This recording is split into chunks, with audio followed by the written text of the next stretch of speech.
Belajar merupakan suatu hal yang sangat penting bagi kehidupan manusia, sehingganya perlu adanya pendidikan untuk tempat mencari ilmu pengetahuan.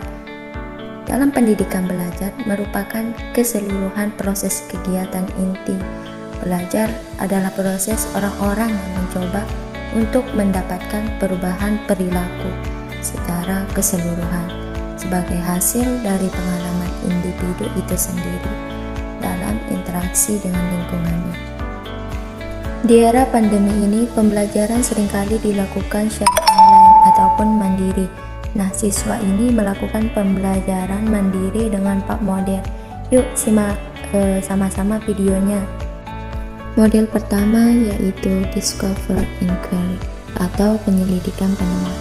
Model pembelajaran ini adalah rangkaian kegiatan belajar yang menekankan pada proses berpikir kritis dan analitis untuk mencari dan menemukan jawaban dari suatu masalah yang peserta tanyakan. Nah, bisa digunakan dengan melihat sekeliling di masyarakat masalah apa yang sering terjadi. Nah, kita mencoba untuk melihat masalah tersebut dan kita mencoba juga untuk menyelesaikan dari masalah tersebut. Namun tidak dengan kita berbicara, namun kita bisa belajar tentang masalah itu dan bagaimana penyelesaiannya. Model pembelajaran kedua yaitu Flipped Classroom. Model pembelajaran yang membalik metode tradisional di mana materi biasanya diberikan pada proses pembelajaran, tetapi materi diberikan sebelum proses pembelajaran. Nah, pada metode ini kita bisa memanfaatkan buku paket atau internet yang ada di HP kita ataupun buku paket yang sudah kita beli. Nah, di sana terdapat banyak materi kita pelajari sebelum kita pelajari materi tersebut di ruang kelas. Model pembelajaran ketiga yaitu berbasis game atau pembelajaran yang menggunakan permainan atau game digital untuk tujuan pembelajaran.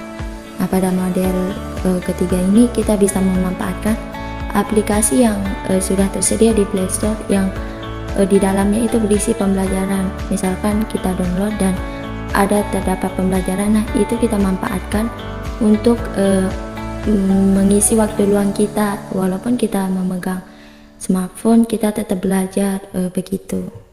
Model yang keempat yaitu lingkungan belajar yang terorganisir sendiri atau satu-satu. Model pembelajaran ini adalah pembelajaran yang menitikberatkan proses pembelajaran mandiri dengan memanfaatkan internet dan perangkat pintar yang dimilikinya. Nah, dalam model pembelajaran ini kita bisa memanfaatkan smartphone yang kita punya untuk membuka situs-situs pelajaran. Seperti di aplikasi Google, kita mencari materi yang kita butuhkan dan bisa juga menggunakan YouTube dan menonton video pembelajaran yang ingin kita ketahui. Seperti itu.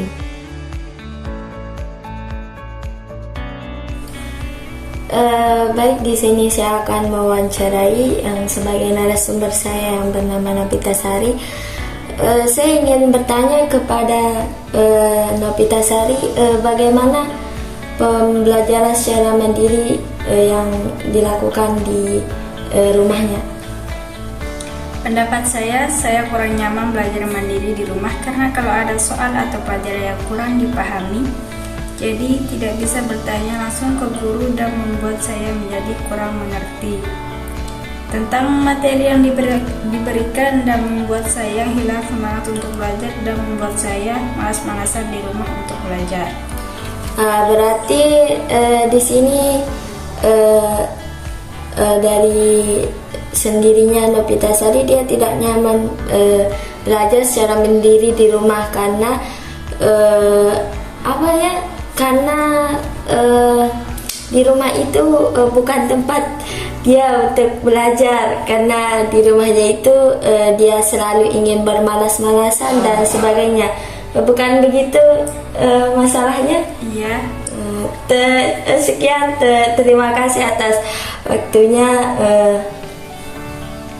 Ada kesan atau pesan? Enggak ada. Ya sudah, terima kasih Nopita Sari atas waktunya. Sekian, assalamualaikum warahmatullahi wabarakatuh.